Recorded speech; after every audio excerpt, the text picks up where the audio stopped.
Então, pessoal, retomando aqui com a nossa querida amiga Gabriela Campos Pedroso, a gente agora perguntaria assim, como que a vítima participa do processo, né? É diretamente, indiretamente, né? E como que, de certo modo, essa participação, acho que você já até comentou um pouco dessa questão, evitaria uma vitimização secundária? Sim, bom, para explicar de uma forma melhor para pessoas que nunca tiveram contato como funciona o TPI, como funciona a participação da vítima, vou tentar explicar do zero, né, de formas gerais e não entrando muito em minúcias. A participação da vítima, como eu disse, ela pode acontecer no pre-trial, né, no trial e na parte de apelação. O pre-trial, o que é? O pre-trial, eu não vou comparar com o Brasil, vou tentar explicar da forma mesmo do TPI, que é o seguinte, a corte emite o que eles chamam de warrant of arrest, então é um documento dizendo que aquela pessoa tem que ser levada até a corte para ser julgada. Porque no TPI você só pode julgar alguém se a pessoa estiver presente na corte. Tem esse pequeno detalhe. Então, tem esse documento chamado Warrant of Arrest, em que os juízes eles colocam todos os crimes que possivelmente aquela pessoa cometeu, né? Essa é a fase do pre-trial.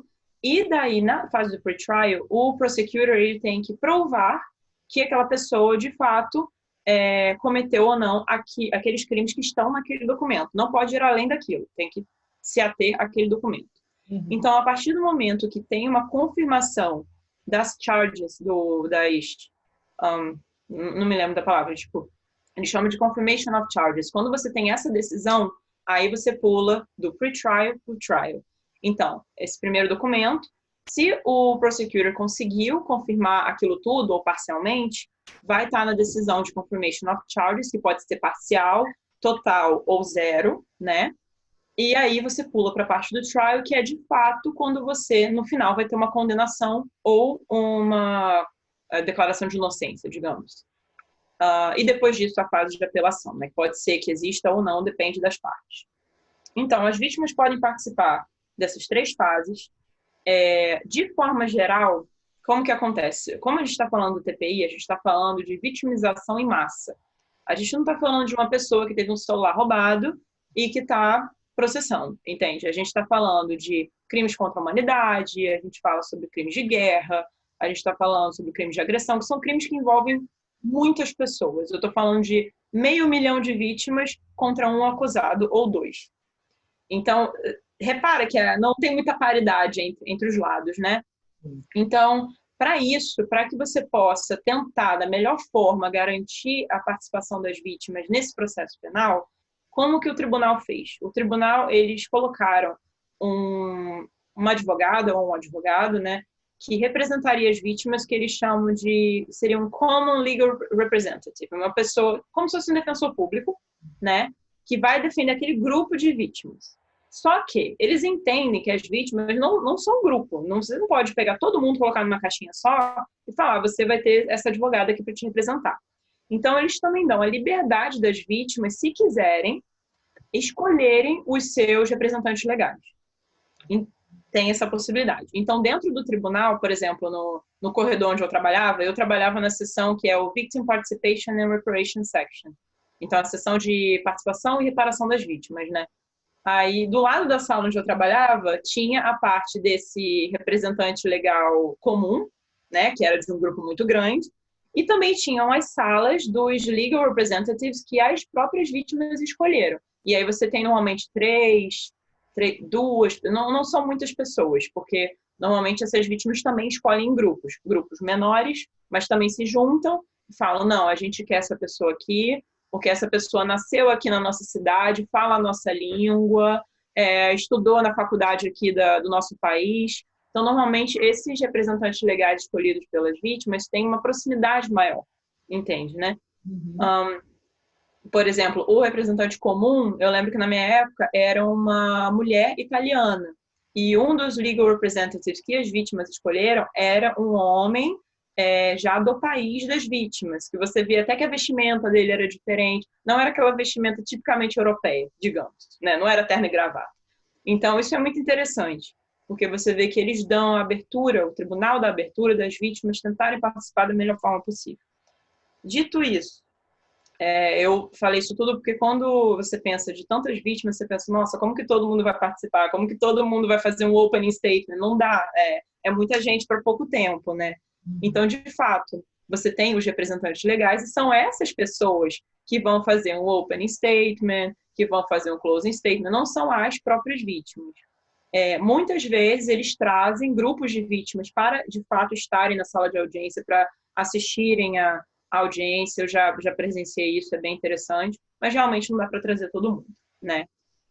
Então, pois é, porque assim, um caso pequeno, um TPI, a gente fala de 200 mil vítimas, 100 mil vítimas, é muita gente. Então, na fase do pre-trial, no trial, principalmente, você tem essa questão do opening and closing statement, que, apesar de eu estar repetindo muito, é algo muito importante para as vítimas, de poder falar o que elas estão sentindo, né?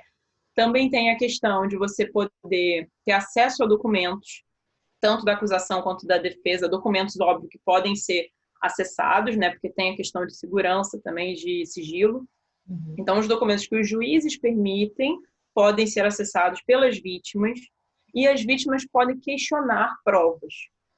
Então, isso eu acho muito interessante, porque é uma coisa que, para mim, foi muito nova. Quando eu saí do Brasil e comecei a estudar, que eu falei, como que a vítima pode questionar uma prova? E aí, de novo, entra na questão, e a presunção de inocência, como que fica? Bom, o ponto-chave aí é o seguinte, se eu sou vítima de um crime, eu tenho a presunção de vítima, que é a presunção de victimhood, que a gente chama em inglês, né? Então, eu sou presumidamente vítima daquele crime. Isso não quer dizer que aquela pessoa que está sendo acusada cometeu aquele crime contra mim. Entende? Mas isso não anula o fato de que eu fui vítima. Como, por exemplo, no primeiro bloco que a gente falou sobre o crime de estupro, se você tem uma pessoa que foi estuprada pela outra, o acusado ou a acusada pode ser inocentado no final, mas não anula o fato de alguém que tenha sofrido aquele crime tão bárbaro, né? E eu estou usando esse exemplo de crime bárbaro porque no TPI são crimes bárbaros. A gente está falando também estupros em massa, casas que foram incendiadas em massa, bebês que foram cortados na frente da mãe. É só assim, é daí para pior, sabe? Inclusive, todos os funcionários têm atendimento psicológico. Eu também tive, porque a gente que trabalha com vítima, lendo isso o tempo todo, é bem pesado. Mas voltando, então as vítimas têm esse acesso às provas, acesso a documentos, tudo com autorização dos juízes. E então a chave em relação a não interferir na presunção de inocência é que a vítima ela tem que se ater a provar que ela foi vítima, a provar que aconteceu um crime com ela, a provar que a casa dela foi incendiada, que a família foi assassinada, que ela foi obrigada a sair do país dela para procurar refúgio em outro lugar por conta de perseguição, por ser LGBT, ou por ser de uma minoria, ou por ser de uma religião diferente, enfim. Então, a vítima tem que se ater a provar que ela foi vítima. Então, normalmente, as vítimas ajudam a provar os fatos. Os fatos no sentido de que, olha, a gente suspeita que esse grupo aqui teve que sair do país por conta de uma perseguição religiosa. Então, a vítima ajuda a provar isso. A vítima não vai ajudar a provar quem foi que cometeu aquilo, tá? Então, isso é um ponto extremamente importante, que foi o que eu percebi, enfim, descobri no estudo, na tese, que tá exatamente aí a chave de você não interferir na presunção de inocência e que, quando você interfere, pode ser muito prejudicial para a vítima também. Vou te dar um exemplo prático, não vou citar nomes de caso, até porque eu não posso, mas, por exemplo, se uma vítima vira e fala nos formulários, né? Todas as vítimas preenchem formulários. Isso daí é bem individualizado mesmo. Cada pessoa preenche um formulário dizendo o que aconteceu com ela. E esse era o meu papel no tribunal. Eu lia os formulários e eu traduzia para linguagem jurídica, digamos assim. Então a vítima falava: minha casa foi incendiada, minha família foi assassinada. Aí eu lia aquilo e pensava: bom, de acordo com esse caso aqui, isso é um crime contra a humanidade. Era basicamente esse o meu trabalho, né? Então, casos que eu vi que foram prejudiciais para a vítima, quando a vítima virava e falava assim: foi o grupo terrorista liderado por fulano de tal que cometeu esse crime contra mim. Porém, naquele documento que a gente comentou antes, que vem no início da fase do pre-trial, o warrant of arrest, o documento que manda trazer a pessoa para ser julgada, dizia que a corte estava suspeitando que foi outra pessoa que cometeu o crime, outro líder de outro grupo terrorista. Então, quando aquela vítima no formulário falava foi fulano de tal, ela não podia mais participar do processo penal. Porque se a vítima disse que foi fulano de tal, então ela não foi vítima daquela pessoa, daquele crime que o tribunal está julgando. Tá entendendo? Então, foi uma das sugestões, inclusive, que eu dei lá na sessão onde eu trabalhava, que eu falei, olha, a gente tem que incentivar as vítimas a pararem de falar quem elas pensam ou deixam de pensar que cometeu o crime, até porque não é papel delas. Muitas vezes você pode suspeitar que foi alguém, aí só pelo fato de você escrever no seu formulário, você já é excluído do processo penal. Isso é prejudicial, concorda, né? Você não vai poder participar de mais nada, né? Então, é um ponto que eu achei bem interessante, inclusive foi um dos argumentos que eu usei quando fui defender a minha tese. Minha supervisora adorou, ela achou muito legal, mas realmente era algo que eu nunca tinha parado para pensar, só trabalhando mesmo no TPI, vendo o dia a dia, que você percebe. Porque muita gente pensa, quanto mais a vítima participar, quanto mais ela falar, melhor. Não, não é. Exatamente, exatamente. Porque, enfim, uma série de outras questões me veio à mente aqui agora. Vou perguntar só uma, para, enfim, não me fugir muito aqui do script, que é o seguinte. Um pouquinho mais alto, por favor, não estou ouvindo. Tranquilo. Beleza. Assim, por exemplo, pode ser uma vítima escolhida, pode ser, não estou falando que isso acontece, estou falando da possibilidade, né? Na hora de fazer essa leitura inicial ou leitura final do relato mesmo da vítima, do que aconteceu, pode ser uma vítima em si lá falando ou é sempre um representante? Vai sempre a figura... Pode ser, sim, mas de novo, como são muitas pessoas, normalmente é um representante. Eu não me lembro, eu fiquei quase um ano no TPI, não me lembro de ter visto uma vítima de fato falar, né? Até porque muitas vezes os casos, pelo menos que eu lidei com 3 casos diferentes lá. Um caso na República Centro-Africana, outro no Mali, o outro foi em Bangladesh. Nesses 3 casos que eu lidei, tem muita questão de perseguição por a pessoa ser uma minoria, seja religiosa ou questão de LGBT. Então, as pessoas têm medo de aparecer no tribunal, de falar na frente de todo mundo, né? Então, nesses casos, pelo menos os que eu lidei, não tinha uma vítima indo à frente, falando no microfone, era sempre o representante mesmo. Entendi. Eu perguntei justamente por conta dessa questão, que eu falei, ué, mas se é perseguição, acho que ficaria quase que um contrassenso, né? A pessoa ir lá se expor, né, efetivamente. Sim, até onde eu sei pode sim, mas eu não vi, então não sei. Entendi, mas enfim, de qualquer forma a possibilidade existe, né? Interessante, interessante. Tá. E assim, aí uma pergunta um pouco geral, que você vai entender, eu acho que por que eu estou perguntando isso, né? Assim, a participação das vítimas não conflitaria com a presunção de inocência? Você que já começou a falar sobre isso. Mas em eventual conflito, qual dos dois deve prevalecer? Né? A participação da vítima ou a presunção de inocência? Como gerenciar esses conflitos, se existentes, para garantir um julgamento justo para todos? Bom, nos autores que eu li na época que eu estava escrevendo a tese, eu me lembro bem que diria eu, que na maioria dos autores que eu li, não sei se é a maioria de tudo, né, mas dos que eu li, eles sempre colocavam a presunção de inocência como algo um pouco mais importante.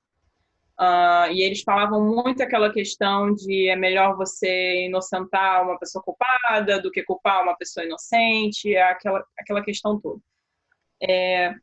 Porém, quando eu li livros sobre vitimologia, escrevi sobre esse ramo que, novamente, né, o ramo que trata sobre presunção de inocência é muito maior do que o ramo que trata sobre vitimologia. O curso de vitimologia que eu fiz na Holanda foi o primeiro da Europa, para ter uma noção de como é um ramo novo, né, um ramo de estudo bem novo. Então, de fato, você tem menos livros, menos resources, né, menos livros para você ler para poder escrever um trabalho sobre o tema. Aqui no Brasil.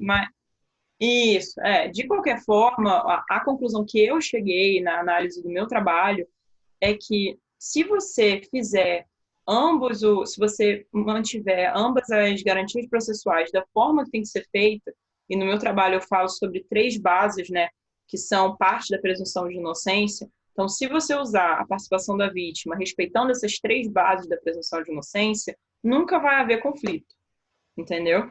E, inclusive, eu questionei no meu trabalho, agora eu não me lembro exatamente os detalhes, mas eu questionei algumas coisas que foram feitas no TPI que, na minha opinião, não estavam respeitando essas 3 bases da presunção de inocência. Se eu me lembro, falando de forma bem geral, as 3 bases era, primeira, a questão de quem que tem que provar, o ônus da prova cabe a quem, né? No TPI é do prosecutor, então ninguém, além do prosecutor, tem que provar a culpabilidade, então a vítima não pode fazer, o acusado não tem o ônus cabe no OTP, né? No Office of the Prosecutor. E tão somente a ele ou ela, no caso agora ela, que é uma mulher. A segunda base é a questão do standard of proof, que é até onde você tem que provar. Então, durante o TPI, como a gente conversou antes, tem as 3 fases, né? Pre-trial, trial e o appeals. Nessas 3 fases, você tem standards diferentes de até onde você tem que provar. Porque não é justo, por exemplo, quando o tribunal for emitir aquele primeiro documento, o warrant of arrest, não é justo você querer que já comprove 100% da culpa da pessoa nesse primeiro documento, não faz o menor sentido, né?